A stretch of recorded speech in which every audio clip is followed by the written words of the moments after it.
A wintry mix is on the way. Good evening. This is CTV News. I'm Patricia Vallone.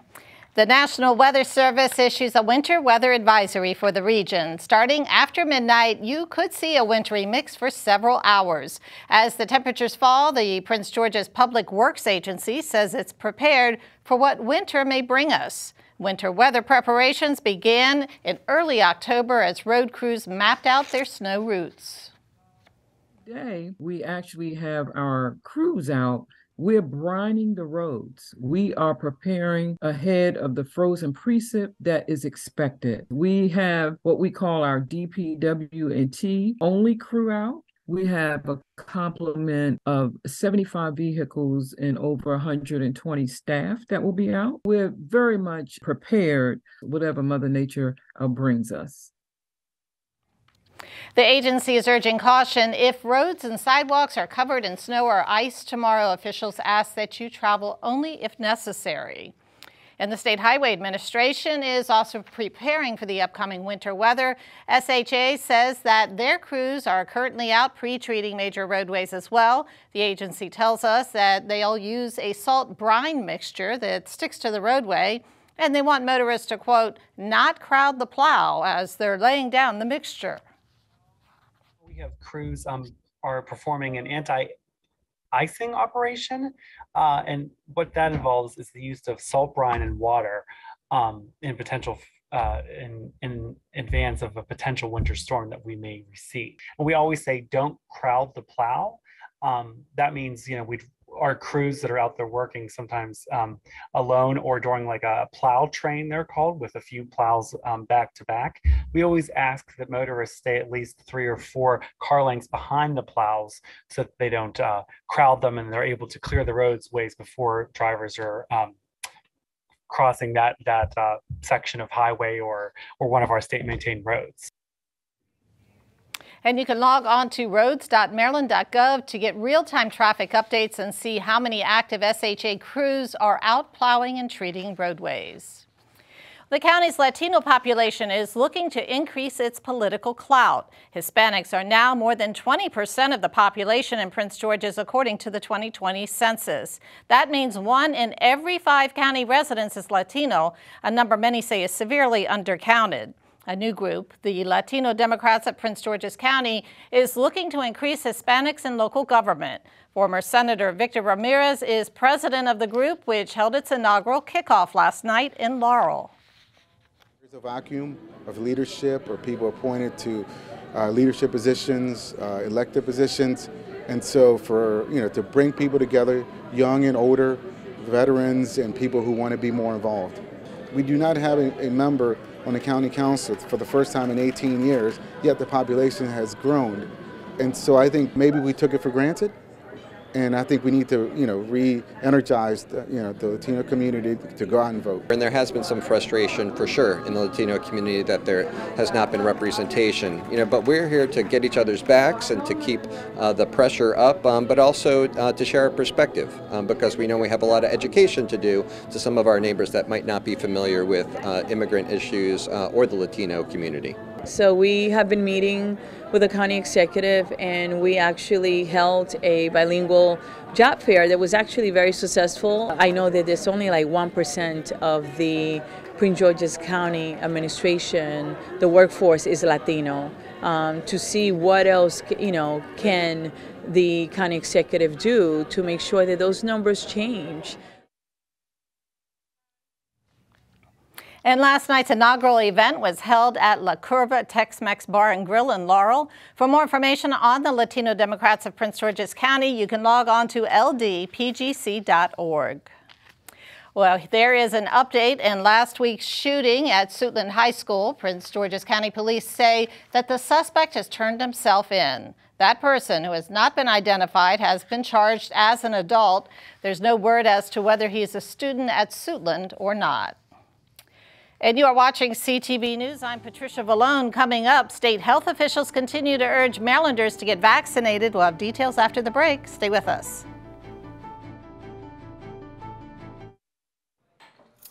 What do you think you're doing, Kevin? Was just gonna drive home. There are several warning signs present that you shouldn't be driving. Like hearing voices? Like your text-to-emoji ratio? Oh man, the selfies. Selfie, nailed it. We all have warning signs that let us know that we're probably not okay to drive. Mine is pretending to be your subconscious. Craig, come on man, let's split a ride home.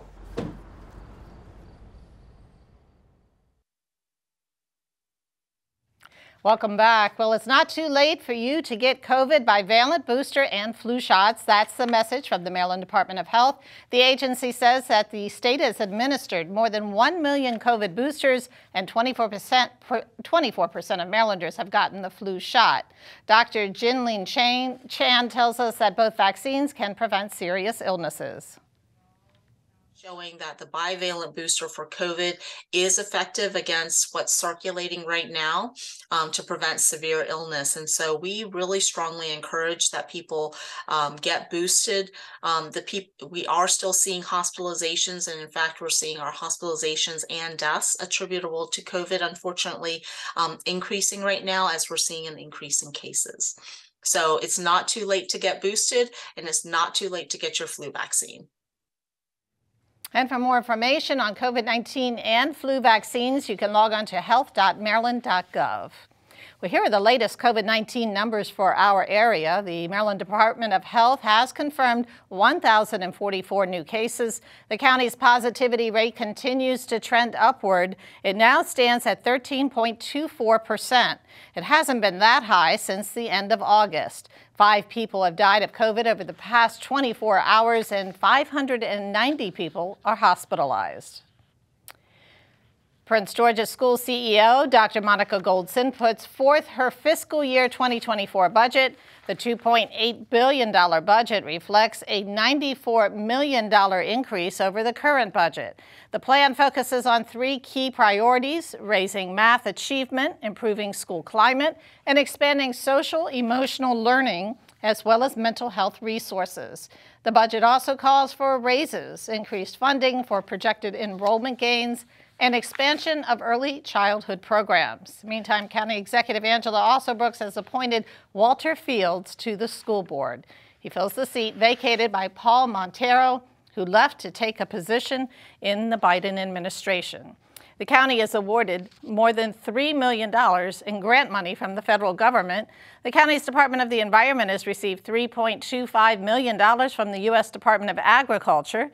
The grant funding is part of the Partnerships for Climate Smart Commodities, which is a pilot program that will look into ways to support minority farmers and producers as they apply climate-centric practices to their work. Yesterday's big announcement was made at Bowie State University, which will serve as a partner. Climate smart technologies are really the way to the future as we really address this incredible global climate change epidemic that we're in now, and we will be in for quite some time. So looking for smart solutions like LEED certification, like climate smart agriculture, are some of the important tools. And during the event, Undersecretary Jennifer Lester-Moffitt toured the university's greenhouse and aquaponics agricultural facility. A Prince George's County Sheriff's deputy has been charged with second-degree rape and second-degree assault. He's been identified as Corporal Brandon Burrows. Burrows has been with the force 9 years. Investigators say the alleged sexual assault occurred in October. Burrows has been suspended without pay. And we have more news and sports after the break. Stay with us. We're all just trying to keep things running for those who rely on us. Ready! That's why we don't have time to be sick with the flu. And especially this year, no one has time to get sick. Get a flu shot for yourself and those around you too. Thanks for staying with us. Well, hundreds of job seekers made it out to an employment fair in Largo this morning. Employ Prince George's hosted its 4th COVID-19 Economic Recovery Job and Resource Fair. The event took place in the Student Center at Prince George's Community College. Officials say the fair was designed to help people impacted by the pandemic. Employers are very enthusiastic. They've always been turning out, and we have job seekers who constantly keep coming. And we have resource partners here as well who can provide services to help job seekers as they look for work. We have some incredible employers. We had 50 registered employers to be here, and so most of them are here today. The other great part is that we have employers like WMATA, Southwest Airlines that are here. We also have Amtrak. And for details on other Employ Prince George's programs, you can visit the website on your screen.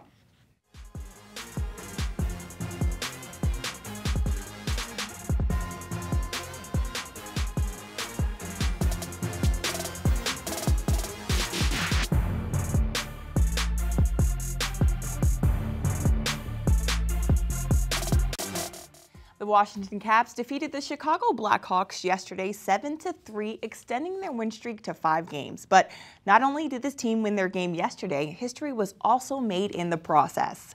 Capitals captain left winger Alexander Ovechkin scored his 800th career goal, making him only the 3rd player in the NHL history to do so.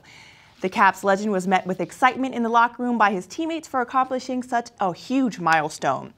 But he's not done yet. Ovechkin will look to add more goals to his total as the Caps match up against the Dallas Stars tomorrow at 7 p.m. Now, as I reported yesterday, the University of Maryland football junior wide receiver Rakim Jarrett announced he has played in his last game for the Terps, and the Star is off to the NFL. He's decided not to play in the Duke Mayo Bowl against North NC State, and Jarrett was the team's leading receiver for the past 2 seasons. Yesterday, fellow receiver Jashawn Jones was asked about Rakim's impact on the team, and this is what he had to say. I think he's meant a lot to this program. Somebody asked me earlier, I think he kind of gave a lot of the guys from this area hope with the DMV to UMD thing, and with Coach Locks and being from here, and kind of him coming here and having the success he had. I think that means a lot to for the guys that are from this area and in this program too. It was amazing to be able to play with him for 3 years. I wish we could have got him for another one, but you know, he's on to the league, and I wish him the best. And that is your CTV Sports Update. Well, as we close out the sports segment, we want to give a big shout out to our own Laurencia Moten, who was just named lead broadcaster of HBCU Go. And this is a very special thing. You're not leaving us here at CTV. We do want to say that, but you're doing some freelance work, and tell us about that. Definitely. I'm definitely not leaving CTV, but I'm working for HBCU Go, which is a new network that focuses on the 107 historically Black colleges and universities. And this weekend in Houston, we have the Coaches versus Racism Round Ball Classic, and I'm going to be the play-by-play commentator. I'm super excited. This is the 50th anniversary of Title IX. And for those of you guys who don't know what Title IX is, you know, it's a civil rights law that really prohibits discrimination based on gender and education, and it really leveled the playing field for us. Which is interesting because it's an all-female broadcast team, and I don't think we've seen that before. No, we haven't, and definitely not on this network, so I'm super excited to be a part of it. Well, congratulations. And again, we're glad you're staying with us. Thank you. Well, we're going to get a 3-day check on our weather forecast. Tonight, a winter weather advisory again takes effect overnight and will continue through the morning. There is a high chance of rain or freezing rain coming late tonight with temperatures low in the 30s. Tomorrow, rain throughout the day with temps ranging between the upper 30s and mid 40s.